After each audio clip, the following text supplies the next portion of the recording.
Ya, lagi dan lagi gas 3 kilogram LPG langka. Kenapa ini? Kenapa? Ini selalu terus berulang ya. Ini sebenarnya berita apa ya? Berita usang dan basi, tapi kok saya ngerasanya ini akan repetisi gitu dan akan kembali lagi masalah yang seperti ini. Jawaban resmi dari pemerintah sih karena pemerintah sedang mengubah pola distribusinya ya, pola penyaluran gas 3 kilo ini supaya bisa lebih tepat sasaran gitu kepada yang membutuhkan. Jadi penyebab kelangkaan gas LPG 3 kilogram ini ada dua faktor sih. Pertama, karena waktu itu ada libur nasional sehingga distribusinya hanya 50% yang teralokasi. Ya kan, driver-driver juga butuh liburan kan. Masa orang lagi hari raya mereka kerja.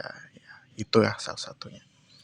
Terus faktor yang kedua, eh, ada informasi nih dari Dinas Tenaga Kerja pengurangan kuota gas LPG 3 kilogram. Jadi kuotanya itu sengaja dikecilin gitu. Kalau tahun 2024 itu kan 414.000 metric ton. Sedangkan di tahun 2025 itu kuotanya jadi cuma 407.000 ton sekian.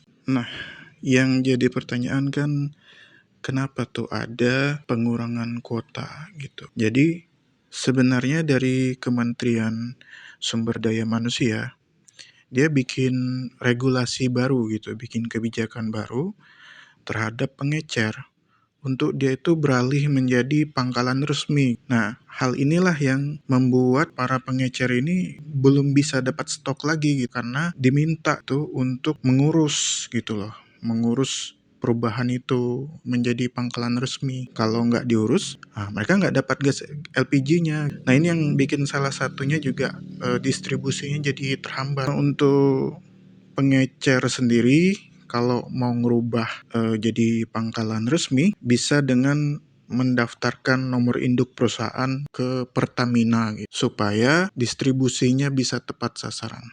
Harapannya apa?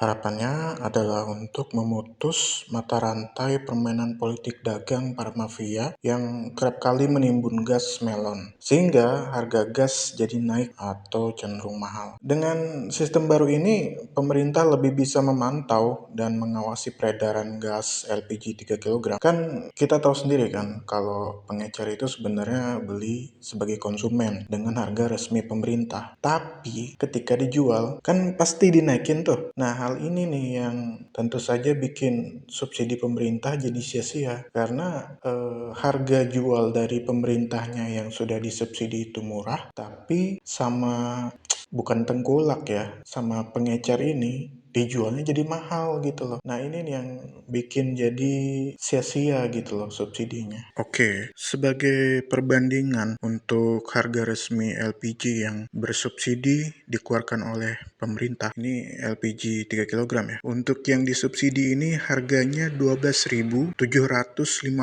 per tabung. Yang beredar di lapangan untuk daerah ibu kota atau Pulau Jawa itu harganya menjadi 20.000. Nah, sedangkan untuk saya pribadi, saya kan domisilinya di Kalimantan ya. Itu yang beredar di pasaran harganya 30.000. Nah, ini sudah berapa ini selisih harganya nih? Lumayan bisa sampai 20 ribuan gitu loh selisih harga yang subsidinya. Sedangkan untuk harga resminya ya, tabung 3 kilogram yang non subsidi artinya tidak mendapatkan bantuan dari suntikan potongan dari pemerintah, itu harga resminya di 42.750.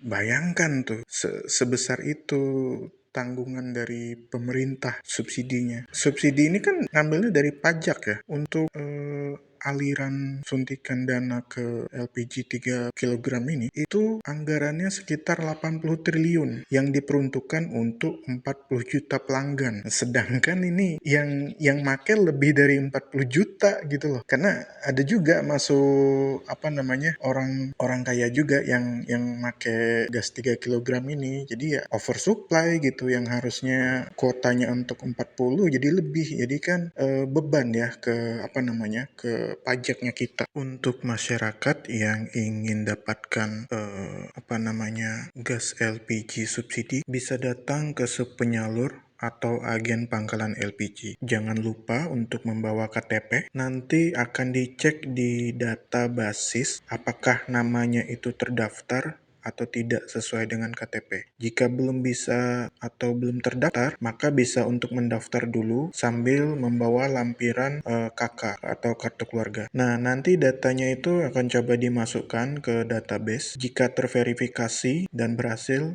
maka bisa langsung untuk membeli gas 3 kilo subsidi. Demikian sekilas info dari saya. Sampai berjumpa lagi di breaking news berikutnya. Semoga nanti berita yang saya bawain berita baik ya.